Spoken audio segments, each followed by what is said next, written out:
The Talents Valley does not announce itself as a place of horror. At first glance, it appears almost gentle. A narrow river winds through northern Germany, reflecting pale skies and overhanging reeds. Meadows stretch outward in soft greens, broken only by low hills and distant trees. Birds skim the water's surface. Deer pass through at dawn.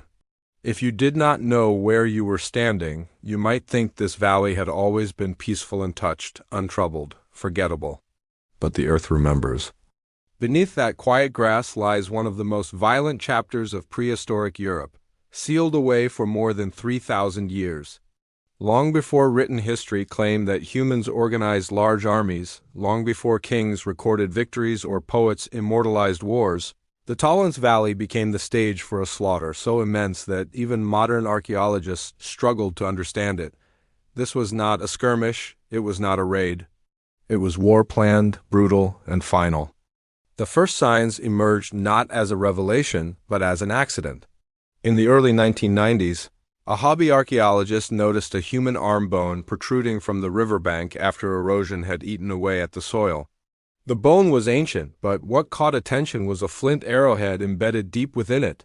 This was not a burial injury. It was a wound sustained in life or in death during violence. As excavations expanded, the valley began to give up its dead. Skulls appeared next. Some were cracked open with blunt force trauma, their fractures radiating outward like shattered pottery. Others bore clean puncture wounds where arrows had entered and never left. Ribs were split, vertebrae crushed. Limbs lay scattered, disjointed, tangled together in unnatural positions. These were not bodies carefully laid to rest. There were no graves, no markers, no offerings. The dead had been left where they fell, pressed into the mud and trampled by survivors who had no time or no will to honor them. The scale of the violence soon became undeniable. Archaeologists estimate that at least several hundred, and possibly more than 2,000 individuals died in this single conflict around 1250 BCE for the Bronze Age. This number was staggering. It suggested not only mass death, but mass organization. Armies had gathered here. They had marched, fought, and collapsed into one another along the riverbanks. This was a battlefield that never slept. It simply sank. Weapons emerged alongside the bones. Flint arrowheads, some still razor-sharp, bronze spear tips bent from impact, wooden clubs heavy enough to crush skulls. Even improvised weapon stones shaped by repeated use were found among the remains. This was not a clash between equals alone. It was chaotic, desperate, and close. Men were struck from behind. Some were wounded multiple times, suggesting prolonged combat rather than swift execution. What unsettled researchers most was the evidence of coordination. Many of the skeletons belonged to young adult males, the prime age for fighters. Some showed signs of healed injuries from earlier conflicts, indicating experienced warriors rather than farmers caught off guard. Isotope analysis revealed that many of the men did not grow up locally. They came from distant regions hundreds of kilometers away, drawn to this valley for reasons still debated: trade route, strategic crossing, sacred boundary. No single answer fully explains why so many people converged here, armed and ready to kill. The Talents River itself may have been the trap. At the time of the battle, the valley was marshy and narrow, with limited crossing points.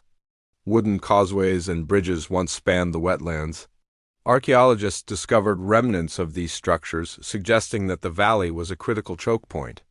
If an army attempted to cross while another blocked the way, retreat would have been nearly impossible. Panic would spread quickly. Men would fall into mud and water, weighed down by armor and weapons, easy targets for arrows and clubs.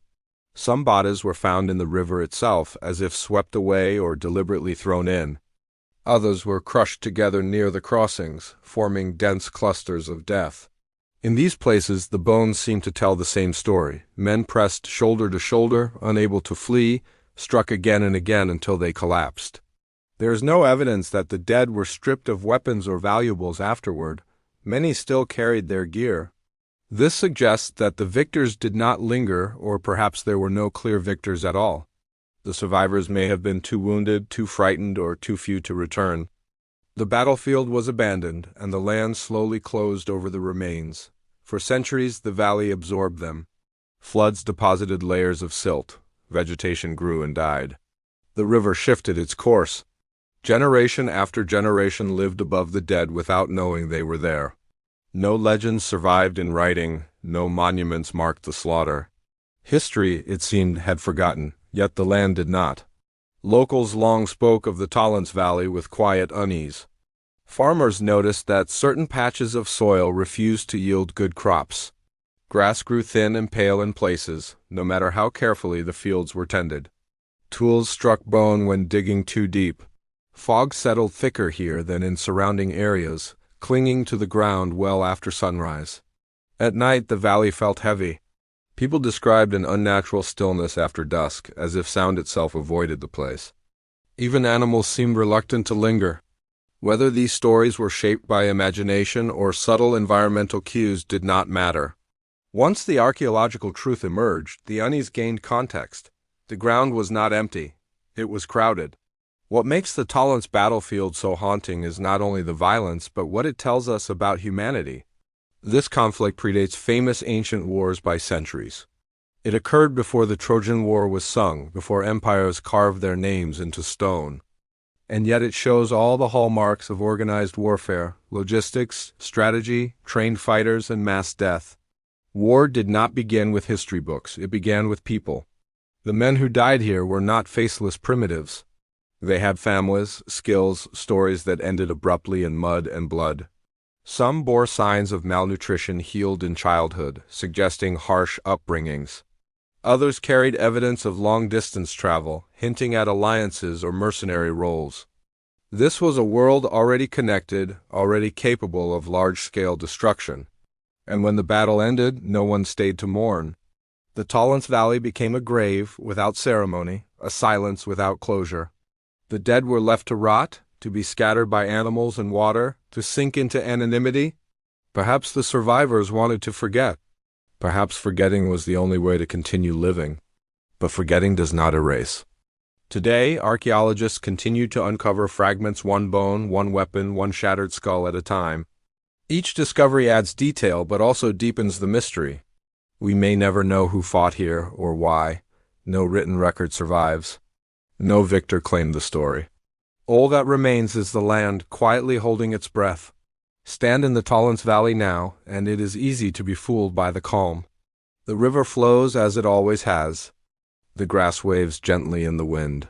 Birds sing without hesitation. Yet beneath your feet, layers of history press upward, heavy with unfinished violence. Thousands of lives ended here, and the earth never truly let them go.